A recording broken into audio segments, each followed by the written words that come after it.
Good morning बच्चों, हम लोग आपके सामने आ गए हैं जीके का रोड मैप लेके। रैंकर्स एजुकेयर में बच्चों पढ़ाई शुरू हो चुकी है, एडमिशन चालू है, नए बैचेस स्टार्ट हो चुके हैं। तो उसके लिए हम लोग आपको दिखा रहे हैं एक रोड मैप कि किस तरह हम लोग पहुंचेंगे अपने उस डेस्टिनेशन तक।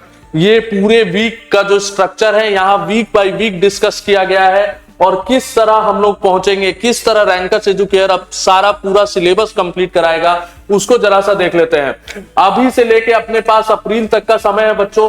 ड्यूरेशन देखा जाए तो 10 से 12 वीक का ड्यूरेशन अपने को मिल रहा है। डेली हम लोग 45 से 60 मिनट की पढ़ाई करेंगे और इस तरह हम लोग धीरे धीरे आगे बढ़ेंगे।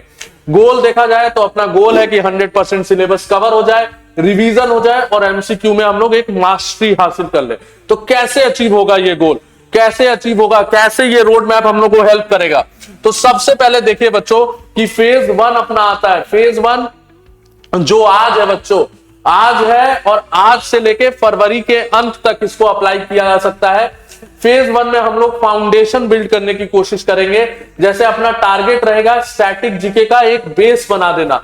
फेज 1 में जो वीक 1 होगा बच्चों, उसमें हम लोग कोशिश करेंगे इंडियन कॉन्स्टिट्यूशन के कुछ बेसिक्स देख लिए जाए, प्रीएम्बल देख लिया जाए, डीपीएसपी देख लिया जाए, फंडामेंटल राइट, फंडामेंटल ड्यूटीज, यहां तक कि रैंकर्स एजुकेयर ने आपके लिए इंपॉर्टेंट आर्टिकल्स भी अलग करके रखा है।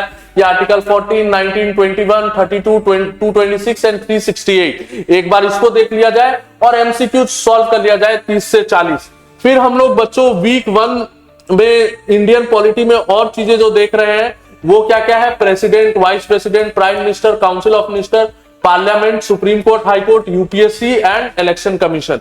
ये हम लोग वीक 1 में पूरा इसको देखने की कोशिश करेंगे। जब हम वीक 2 में पहुंचते हैं बच्चों तो फिर इंडियन पॉलिटी के जो क्वेश्चंस है उसको देख लिया जाएगा और अपना टारगेट रहेगा करंट अफेयर्स को कवर करना, स्मार्टली करंट अफेयर्स को कवर कर लेना। ठीक है, तो ये एमसीक्यू डिस्कस होने के बाद हम लोग इस पे आगे प्रोसीड करेंगे। जब हम लोग वीक 2 के बाद वीक 3 में जाएंगे तो अपना एक रिवीजन फेजेस चालू होगा बच्चों। जो रिवीजन फेजेस में हम लोग कोशिश करेंगे कि कुछ चीजों को रिवाइज कर सकें। फिर आएगा बच्चों वीक 3 के बाद आएगा अपना वीक 4, वीक 5, वीक 6। तो इस तरह करके पूरा सिलेबस चलेगा बच्चों। तो ये वीक 3 में 10-20 दिन का अपने को समय मिलेगा तो उसमें कवर करने की कोशिश करेंगे।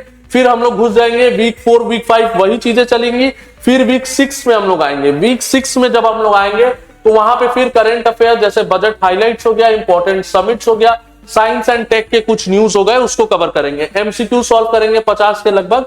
फिर हम लोग आएंगे वीक 6, 7, 8 तक यही सारी चीजें चलेगी। जैसे जनरल साइंस हुआ, ज्योग्राफी हुआ, पॉलिटी हुआ, ये सारी सब्जेक्ट चलेगी। जैसे जनरल साइंस हो गया, पॉलिटी हो गया, उसके बाद आपका हिस्ट्री पार्ट हो गया, ये सारी चीजें चलेंगी। उसके बाद हम लोग पहुंच जाएंगे फेज 3 में। फेज 3 अपना रिवीजन फेज होगा बच्चों, जहां पे हम लोग वीक 9 में पहुंचेंगे, जहां पे हिस्ट्री, ज्योग्राफी, पॉलिटी, ये सारी चीजों को हम लोग डील करेंगे और लगभग 50 सवाल यहां भी लगाएंगे। वीक 10 में जब हम लोग बच्चों पहुंचेंगे तो वीक 10 में हम लोग सारे कॉन्सेप्चुअल क्लैरिटी को लेके पहुंचे हुए होंगे और वहां पे रिवीजन करेंगे। पॉलिटी, हिस्ट्री, ज्योग्राफी, ये सारी का एमसीक्यू लगाएंगे और हम लोग डेली स्टडी करेंगे लगभग 25 मिनट कॉन्सेप्ट्स और उसके बाद रिवीजन एंड फिर एमसीक्यू। इस तरह हम लोग लास्ट में पहुंच जाएंगे। तो लास्ट में बच्चों केवल हम लोग एमसीक्यू सॉल्व करेंगे।